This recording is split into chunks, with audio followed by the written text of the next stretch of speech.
શહેરી જમીન મર્યાદા એક્ટમાં સુધારો, કેબિનેટની બેઠકમાં અપાઈ મંજૂરી, 1990 સુધીના બંધાયેલા મકાનોને મળશે લાભ. હવાલા અને મની લોન્ડરિંગથી કેટલીક બેંક બ્લેકના વ્હાઇટ કરતી હોવાના અહેવાલ, ઈડી દ્વારા દેશભરની 50 બેંકમાં આર્થિક વ્યવહારો તપાસાયા. નોટબંધીના નિર્ણયનો 1 મહિનો પૂર્ણ, ગુજરાતના 80% એટીએમમાં નથી રૂપિયા તો બેંકો રોજ બદલી રહી છે નિયમ.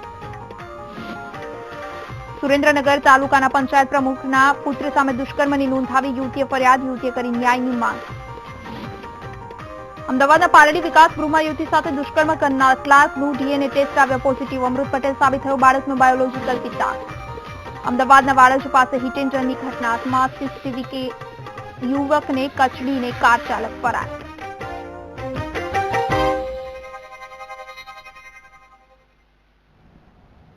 નમસ્કાર, વીટીવી ન્યૂઝ સાથે હું મનીષા. વિગતવાર સમાચારની શરૂઆતમાં વાત કરીશું. શહેરી જમીન ટોચ મર્યાદા કાયદા હેઠળ ગુજરાત સરકારે એક મહત્વનો નિર્ણય કર્યો છે.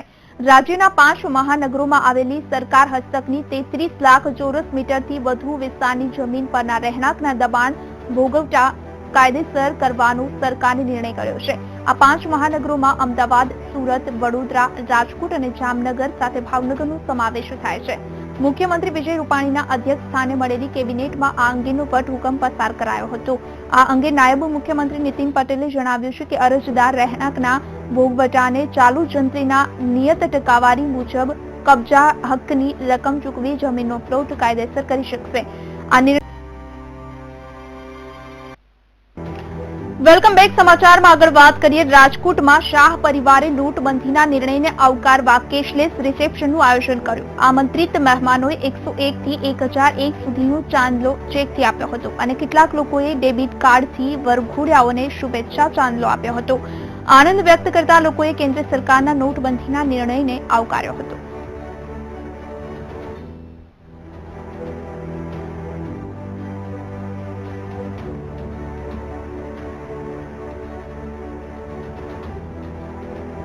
સુરતમાં પ્રમુખ સ્વામી જન્મ જયંતિ મહોત્સવ ઉજવાઈ રહ્યો છે. સાથે સાથે બીએપીએસ સ્વામિનારાયણ મંદિર અડાજણનો શતાબ્દી મહોત્સવ પણ છે.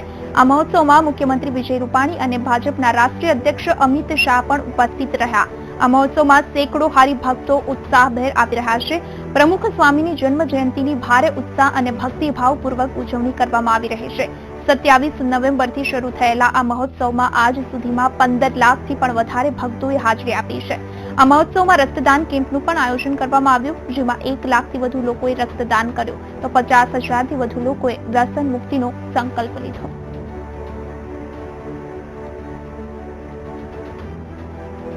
ભક્તોએ લાખો ગુનાઓ કર્યા હોય તો પણ તેમને માફ કરી દેવા તેવા સંત. આ એક સંત હતા શ્રી પ્રમુખ સ્વામી મહારાજ, જેને હરિભક્તો બાપાના હુલામણા નામે ઓળખતા. બાપાએ એવા અનેક જીવન સૂત્રો આપ્યા, જે જીવન સૂત્રોને અનુસરીએ તો જીવન ધન્ય બની જાય. ક્યાં હતા તેમના જીવન સૂત્રો? આવો જોઈએ આ વિશેષ અહેવાલમાં.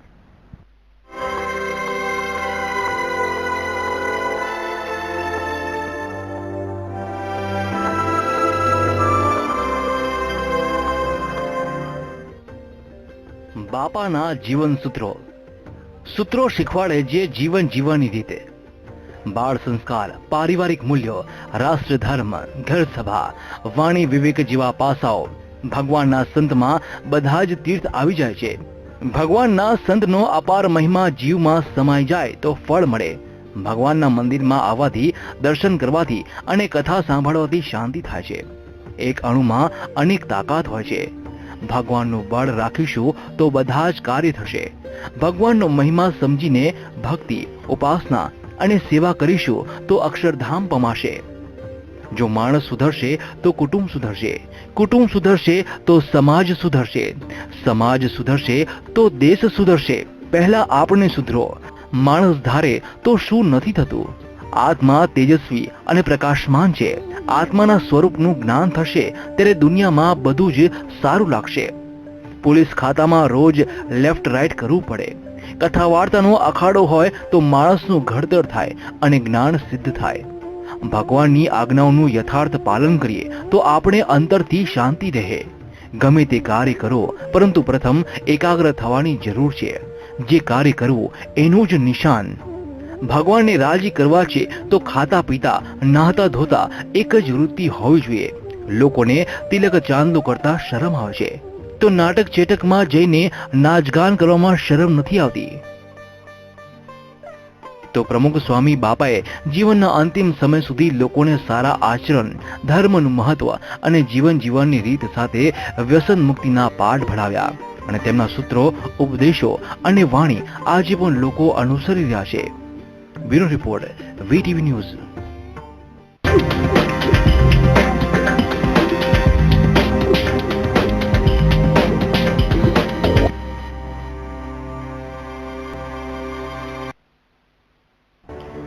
Welcome back. સમાચારમાં આગળ વાત કરીએ. નોટબંધીને 29 દિવસ થઈ ગયા છે, છતાં લોકોની મુશ્કેલીમાં ઘટાડો નથી થયો. 2000 માટે લોકો 8 કલાક એટીએમની લાઈનમાં ઉભા રહે છે. સવારથી બેંકની બહાર લાઈન લગાવીને ઉભા રહેલા લોકોને ઘણી વખત કેશ ન મળતા પરત ફરવું પડે છે અને બીજા દિવસે ફરીથી લાઈનમાં ઉભું રહેવું પડે છે. લોકોના ખાતામાં પૈસા તો છે, છતાં તેમને પૈસાથી વંચિત રહેવું પડી રહ્યું છે. તો સેલેરીનો સમય હોવાથી લોકોની મુશ્કેલીમાં વધારો થયો છે.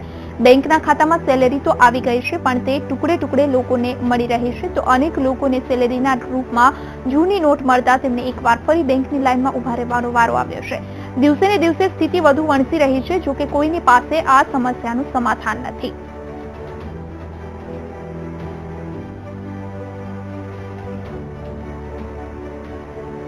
વાત કરીએ રાજકોટની, તો રાજકોટમાં પણ બેંક બહાર લાંબી લાઈનો જોવા મળી રહી છે. તો અનઓર્ગેનાઇઝડ ફર્મ કંપનીના કર્મીઓની વાત કરવામાં આવે તો આ કર્મચારીઓનો પગાર દર મહિનાની 5 થી 7 તારીખ દરમિયાન થતો હોય છે, ત્યારે એક જ મહિનામાં 2 વખત પગાર ઉપાડવાથી હાલાકી પડી રહી છે. કારણ કે બેંકોમાં પૂરતી કરન્સી ન હોવાના કારણે બેંક દ્વારા લોકોને પૂરતા નાણાં આપવામાં નથી આવતા, જેને લઈ લોકોને હાલાકી પડી રહી છે.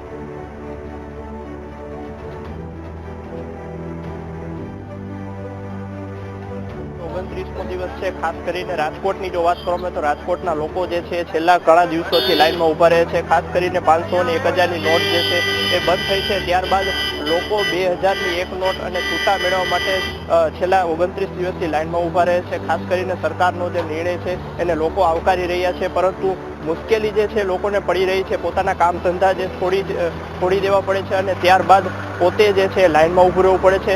એને લઈને લોકો જે છે ખૂબ જ મુશ્કેલી ભોગવી રહ્યા છે. કેમેરામેન ધવલ ગોંડલિયા સાથે કેવલ દવે, વીટીવી ન્યૂઝ, રાજકોટ. ચલણી નોટ રદ થવાના કારણે ભાવનગર મહાનગરપાલિકા દ્વારા ચાલતા વિકાસના કામોની અસર થઈ છે. મજૂરોને સમયસર વેતન ન મળતા મોટા ભાગના કામ ઠપ થઈ ગયા છે, તેવો આક્ષેપ વિપક્ષના નેતાઓએ કર્યો છે. સત્તાધારી પક્ષે આ આક્ષેપોને ફગાવી જણાવ્યું છે બેંકના વ્યવહાર અટવાતા કોન્ટ્રાક્ટરો અને મજૂરોની સ્થિતિ આવી બની છે.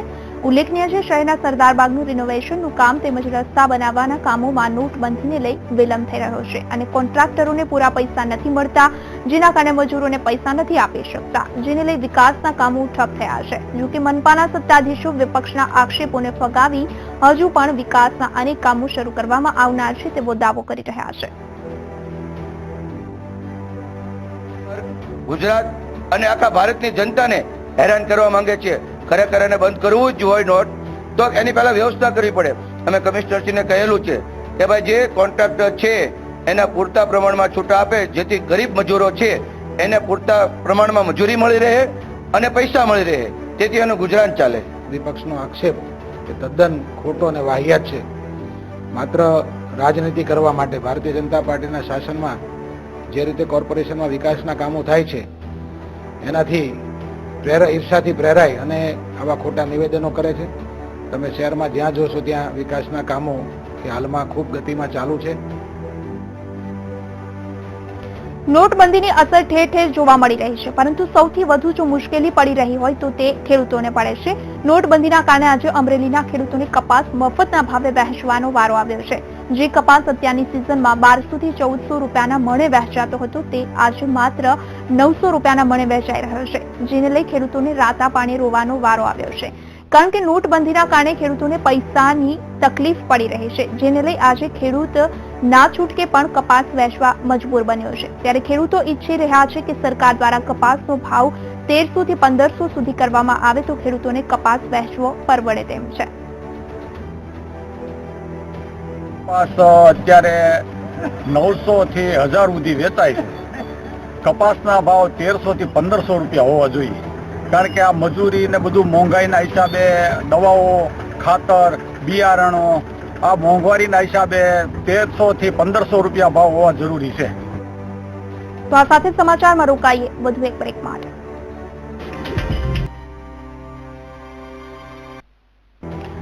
Welcome back. સમાચારમાં આગળ વાત કરીએ. રાજકોટમાં શાહ પરિવારે નોટબંધીના નિર્ણયને આવકારવા કેશલેસ રિસેપ્શનનું આયોજન કર્યું. આમંત્રિત મહેમાનોએ 101 થી 1001 સુધીનો ચાંદલો ચેકથી આપ્યો હતો અને કેટલાક લોકોએ ડેબિટ કાર્ડથી વરઘોડિયાઓને શુભેચ્છા ચાંદલો આપ્યો હતો.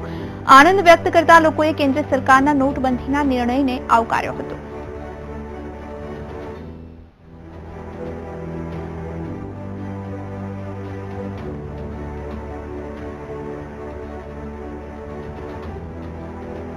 સુરતમાં પ્રમુખ સ્વામી જન્મ જયંતિ મહોત્સવ ઉજવાઈ રહ્યો છે. સાથે સાથે બીએપીએસ સ્વામિનારાયણ મંદિર અડાજણનો શતાબ્દી મહોત્સવ પણ છે. આ મહોત્સવમાં મુખ્યમંત્રી વિજય રૂપાણી અને ભાજપના રાષ્ટ્રીય અધ્યક્ષ અમિત શાહ પણ ઉપસ્થિત રહ્યા. આ મહોત્સવમાં સેંકડો હરિભક્તો ઉત્સાહભેર આવી રહ્યા છે. પ્રમુખ સ્વામીની જન્મ જયંતિની ભારે ઉત્સાહ અને ભક્તિભાવપૂર્વક ઉજવણી કરવામાં આવી રહી છે. 27 નવેમ્બરથી શરૂ થયેલા આ મહોત્સવમાં આજ સુધીમાં 15 લાખથી પણ વધારે ભક્તોએ હાજરી આપી છે. આ મહોત્સવમાં રક્તદાન કેમ્પનું પણ આયોજન કરવામાં આવ્યું, જેમાં 1 લાખથી વધુ લોકોએ રક્તદાન કર્યું તો 50,000થી વધુ લોકોએ વ્યસન મુક્તિનો સંકલ્પ લીધો.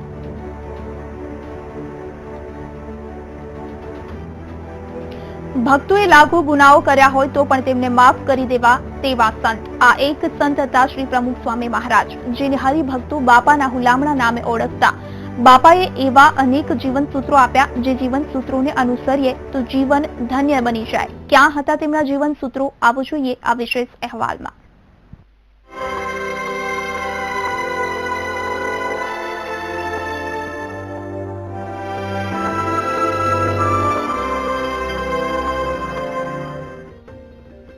બાપાના જીવન સૂત્રો શીખવાડે જે જીવન જીવવાની રીતે. બાળ સંસ્કાર, પારિવારિક મૂલ્યો, રાષ્ટ્ર ધર્મ, ઘર સભા, વાણી વિવેક જેવા પાસાઓ ભગવાનના સંતમાં બધા જ તીર્થ આવી જાય છે. ભગવાનના સંતનો અપાર મહિમા જીવમાં સમાઈ જાય તો ફળ મળે. ભગવાનના મંદિરમાં આવવાથી, દર્શન કરવાથી અને કથા સાંભળવાથી શાંતિ થાય છે. એક અણુમાં અનેક તાકાત હોય છે. ભગવાનનું બળ રાખીશું તો બધા જ કાર્ય થશે. ભગવાનનો મહિમા સમજીને ભક્તિ, ઉપાસના અને સેવા કરીશું તો અક્ષરધામ પમાશે. જો માણસ સુધરશે તો કુટુંબ સુધરશે, કુટુંબ સુધરશે તો સમાજ સુધરશે, સમાજ સુધરશે તો દેશ સુધરશે. પહેલા આપણે સુધરો. માણસ ધારે તો શું નથી થતું. આત્મા તેજસ્વી અને પ્રકાશમાન છે. આત્માના સ્વરૂપનું જ્ઞાન થશે ત્યારે દુનિયામાં બધું જ સારું લાગશે. પોલીસ ખાતામાં રોજ લેફ્ટ રાઈટ કરવું પડે. કથા વાર્તાનો અખાડો હોય તો માણસનું ઘડતર થાય અને જ્ઞાન સિદ્ધ થાય. ભગવાનની આજ્ઞાઓનું યથાર્થ પાલન કરીએ તો આપણે અંતરથી શાંતિ રહે. ગમે તે કાર્ય કરો, પરંતુ પ્રથમ એકાગ્ર થવાની જરૂર છે. જે કાર્ય કરવું એનું જ નિશાન. ભગવાનને રાજી કરવા છે તો ખાતા પીતા, નાહતા ધોતા એક જ વૃત્તિ હોવી જોઈએ. લોકોને તિલક ચાંદલો કરતા શરમ આવે છે તો નાટક ચેટકમાં જઈને નાચગાન કરવામાં શરમ નથી આવતી. તો પ્રમુખ સ્વામી બાપાએ જીવનના અંતિમ સમય સુધી લોકોને સારા આચરણ, ધર્મનું મહત્વ અને જીવન જીવવાની રીત સાથે વ્યસન મુક્તિના પાઠ ભણાવ્યા અને તેમના સૂત્રો, ઉપદેશો અને વાણી આજે પણ લોકો અનુસરી રહ્યા છે. Bureau report, VTV news.